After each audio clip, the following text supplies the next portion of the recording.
मुंबई महापालिका निवडणूक काँग्रेस स्वबळावर लढणार असं रमेश चेन्नीतला जे काँग्रेसचे राष्ट्रीय प्रभारी आहेत त्यांनी वक्तव्य केलेलं आहे आणि हेच वक्तव्य ज्योती गायकवाड यांनी सुद्धा केलंय. कसं पाहता याकडे?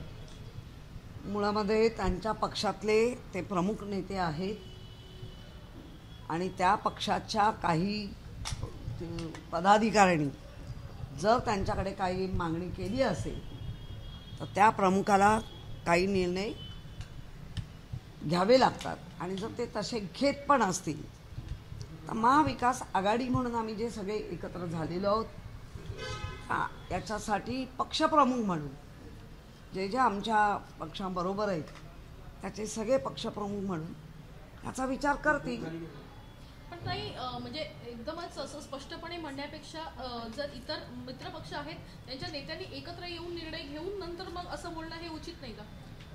आता प्रत्येकाच्या विचार करण्याची पद्धत, मांडण्याची पद्धत ती त्यांच्या मांडण्यासाठी दिलेली त्याची घेतलेली स्वायत्ता काय आपण त्याला करू शकतो. आपल्या समोर जो प्रश्न आला किंवा आता त्याला काय उत्तर ते आम्ही आमचं बघू.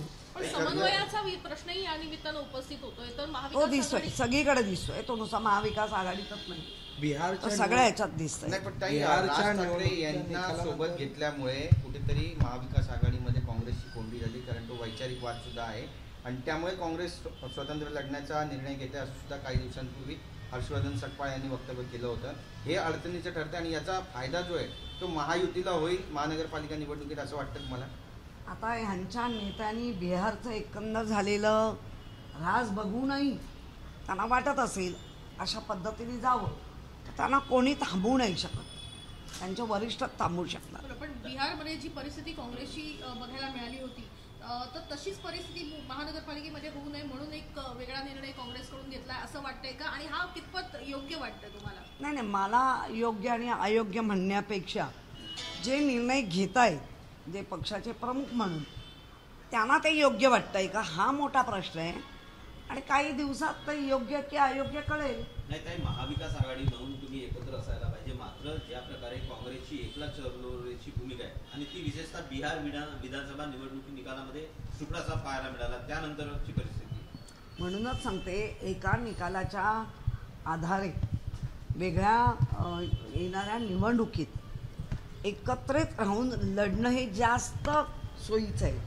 पण ते जर नसेल तर त्यांचे वरिष्ठ आणि काँग्रेसचे दिल्लीत बसलेले वरिष्ठ या गोष्टीचा आढावा घेतला. राष्ट्रवादी काँग्रेस पार्टीचे जवळपास 15 उमेदवार अजितदादांनी बिहारमध्ये उतरवले होते, मात्र प्रत्येक उमेदवाराची म्हणजे 15 उमेदवारांची डिपॉझिट जप्त झालेली पाहायला मिळते. त्यांची कदाचित ती लिटमस टेस्ट असेल, काय माहिती. ताई, अमित साटम यांनी मोठं विधान केलंय, ठाकरे डाकू आहेत, त्यांनी मुंबई लुटली, अनेक संपत्त्या लुटल्या असं वक्तव्य केलंय. याला उत्तर कसं? एक मिनिट, ज्याने डाकू म्हटलंय ना त्याला त्याच्या विभागात त्याला काय म्हणतात ते विचारा. दुसऱ्याकडे काय असं हे झाल्यानंतर काय म्हणू शकतो. आणि त्यांच्यात आता कॉन्फिडन्स कौरवांसारखे वाढत चालले, वाटेल तसं मिळत चाललंय, तर कॉन्फिडन्स त्यांचा वाढत चाललाय.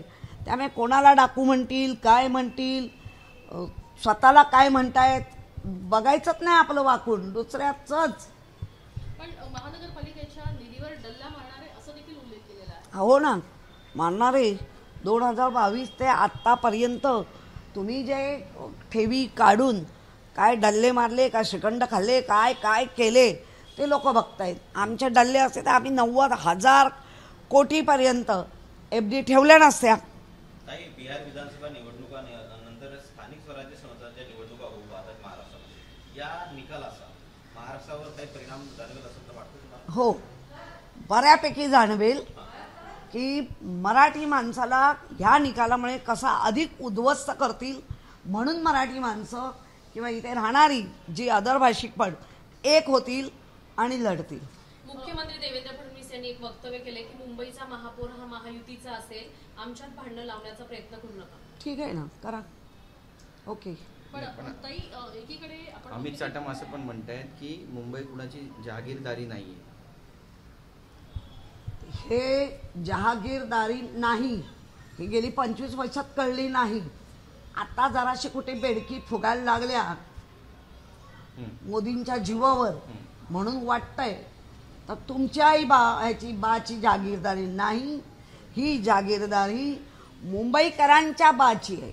मुंबईमध्ये मनसेना आणि भाजपमध्ये बॅनरवर पाहायला मिळाले ठाकरेंचा सेवक तोच नगरसेवक या बॅनरला आता भाजपने प्रत्युत्तर दिलंय. परिवाराचा नाही तर मुंबईचा सेवक तो नगरसेवक असे बॅनर दादरमध्ये लागले. भाजपला शाब्दिक प्रयोग खूप जमतात. मग काय आम्ही पहारेकरी आहोत, मग आम्ही गेल्या 2017 किंवा त्याच्याही आधी सगळे शब्दांचे फवारे कसे उडवायचे आणि ते उडवून सुद्धा मग मात्र परत लालची होऊन स्टँडिंगवाल्याकडे कसं जायचं बसायला ह्याच्याकडे ते आम्हाला सगळं माहिती आहे. पंतप्रधान नरेंद्र मोदी यांनी काँग्रेसवर घणाघाती टीका केली की काँग्रेस मुस्लिम लीगी माओवादी काँग्रेस झाली आहे. काँग्रेसचं येणाऱ्या काळामध्ये मोठं विभाजन होईल. जसं शिवसेना पक्ष फोडला तसं काँग्रेस नाही. ज्या ती पंतप्रधान हे देशाचे असतात, नंतर ते कोणाच्या पक्षाचे नसतात, पण त्यांचं एकंदर सन्माननीय पंतप्रधानांचं वाक्य हे जास्तीत जास्त BJPला मोटिवेट देण्यासारखं आहे. आणि अशा मोठ्या पदावर बसलेल्या कुठल्याही पंतप्रधानांसारख्या मोठ्या पदावर बसलेल्या व्यक्तींनी किमान असं वाक्य असलेल्या यांना सगळ्यांना संपवण्याची जी वार्ता आहे ती मला वाटतं चुकीची आहे. मिशन 150 असं भाजपने घोषित केलेलं आहे. दुसरीकडे महायुतीमधल्या मित्रपक्षांना त्या ठिकाणी ग्राह्य धरलेलं बघायला मिळत नाही. ते महायुती आणि त्यांचे कोण आहेत ते बघून घेतील. मिशन 400 पार पण होता, तो मिशन 229 वर आणून ठेवलं. त्यामुळे मुंबईकर आहेत, मुंबईकर बघतील मिशन चालवायची की मिशन बंद करून टाकायची. साहेब, बिहार निवडणुकानंतर निवेदिता सराफ यांचं वक्तव्य समोर आलंय, ज्याने अनेकांच्या भुवया उंचावल्या. त्या म्हणतात की मी भाजपची कट्टर फॅन आहे, या निवडणुकीचा निकाल पाहून मला फार आनंद झाला. मला ना या अभिनेत्र्यांवर काही बोलायचं नाही, कारण त्यांचं जिथे पान लागलेलं असतं तिथे आपली पत्रावळ घुसवण्यामध्ये माहीर आहे. ताई, असं वाटतं की कलाकार जेव्हा गरज असतात तेव्हा ठाकरेंकडे मोठ्या प्रमाणात बघायला मिळतात किंवा स्क्रीनची गोष्ट असते त्यावेळेस मोठ्या प्रमाणात असतात, मात्र जेव्हा निवडणुकीच्या नंतरच्या प्रतिक्रिया असतात त्या आश्चर्यकारक. सगळेच कलाकार नाही आहेत, पण ज्या कलाकारांना काही दिलं गेलं, सांगून दिलं गेलं, अधिक कलाकार पण होते पण त्यांना डावलून दिलं गेलं, मग ह्यांना बोललंच पाहिजे. आता ती निवेदिता ना सराफ, अजून त्यांना काहीतरी हवं असेल, हवं असल्याशिवाय त्या बोलणारच नाही. त्या काय हे म्हणून टेंभुर्णे येथे एका हॉटेलच्या मालकाने अक्षरशः नग्न करून त्यांच्या मॅनेजरला मारलंय आणि तो व्हिडिओ प्रसारमाध्यमात खूप मोठ्या प्रमाणात व्हायरल होतो आहे. एकूण खूप मोठ्या प्रमाणात अशी मारहाण झाल्याचं समोर येतं आहे. लोखंडी रॉडने स्टाफच्या समोर मारहाण केलेली आहे. कसं पाहताय? काय बघायचं? गृहमंत्रीला विचारा हे काय पाहताय. आम्ही काय बघायचं? आमच्याकडे काय कायदा? आम्ही संताप व्यक्त करतो, दुःख व्यक्त करतो, याच्या पलीकडे काय आहे आपल्याकडे? काही महाराष्ट्रात बिबट्याची दहशत वाढते, कसं पाहता? काल पण नाशकात बिबट्या घुसला होता, अनेकांना जखमी केलं त्याने, आणि गिरीश महाजन स्वतः ग्राउंड झिरोवर उतरले त्या ठिकाणी बिबट्या पकडायला. नाही, गिरीश हुशार आहेत, त्यांना माहिती आहे बिबट्या पूर्वेला गेलाय. मग आपण बिबट्या पूर्वेला आहे, मग आपण जरा आपण दक्षिणेला घुसूया आणि आम्ही ग्राउंड लेवलला हुशार आहे. हे बिबट्या महाराष्ट्राला त्रास का देतात तुम्हाला काय वाटतं? महाराष्ट्राचाच वाघ पळवलाय, त्यामुळे ते बिबटे चिडले, अरे असं कसं करताय. ताई, शिवसेनेची पूर्ण तयारी एकूणच स्थानिक स्वराज्य निवडणुकीसाठी झालेली आहे का? मुंबईसाठी शिवसेनेचा नारा काय असेल? ह्या नाऱ्याचं आत्ता आमच्याकडे आज किंवा उद्या 2-3 गोष्टी. मागच्या वेळेला तर आदित्याने तो नारा दिलेलाच आहे, त्याच नाऱ्याला पुढे घेऊन जा. एक शेवटचा प्रश्न आहे. आणि शुभ बोल नाऱ्याचा आहे.